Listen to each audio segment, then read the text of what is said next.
चक्रवर्ती सम्राट भरत से युद्ध समाप्त करने के बाद बाहुबली लगातार 1 वर्ष तक कठोर साधना में लगे रहे।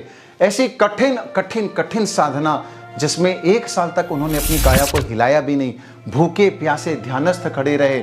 और चिड़ियों ने अपना घोंसला बना लिया तो वृक्ष की लताओं ने उनके पूरे शरीर को लपेट लिया, तो सांपों ने बिल बना लिए, फिर भी वो एकदम आत्म ध्यान में स्थिर।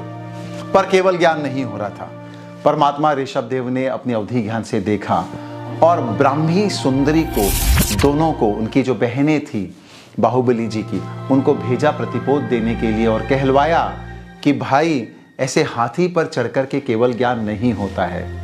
तो बाहुबली जी ने सोचा मैं कहाँ हाथी पर चढ़ा हुआ हूँ, पर तुरंत उनकी समझ में आया ये जो मैं अभिमान रूपी हाथी पर चढ़ा हुआ हूँ कि मैं परमात्मा आदिनाथ की समो शरण में नहीं जा रहा हूँ, क्योंकि ऑलरेडी मेरे जो 98 छोटे भाई हैं वो पहले दीक्षा ले चुके हैं। अब अगर मैं वहां जाऊंगा तो मेरे को उनको वंदन करना पड़ेगा, तो ये जो अभिमान मेरे अंदर है इसकी वजह से मुझे केवल ज्ञान नहीं हो रहा है। और अब उनके मन में एक ख्याल आया कि अगर वो छोटे हैं तो क्या हुआ, दीक्षा में मुझसे बड़े हैं, पूजनीय है, वंदनीय है, मैं जाता हूं और अभी उनको वंदन करता हूं। ये भाव उनके हृदय में आए और उन्होंने एक कदम ही अपना आगे बढ़ाया था समो शरण की तरफ जाने के लिए कि उसी क्षण उनको केवल ज्ञान प्राप्त हो गया। धन्य है बाहुबली जी, धन्य है हमारा जिन शासन कि जहां पर ऐसे शुभ भावों के आते ही सच में आत्मा का कल्याण प्रारंभ हो जाता है।